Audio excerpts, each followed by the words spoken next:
চলো, সামনে আছে আমার একটা বড় পরীক্ষা।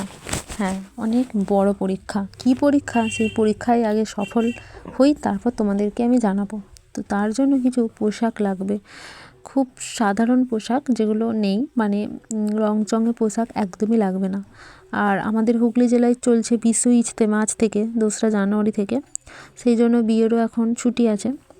ওই জন্য ওকে নিয়েই চলে গেলাম। আর কোথাও তো জানো, গেলে ও আমাকে কিন্তু একা ছাড়ে না। আর এখন যদি আমি একা যাইও, গাড়ি কিন্তু মোটে বাজাচ্ছে না।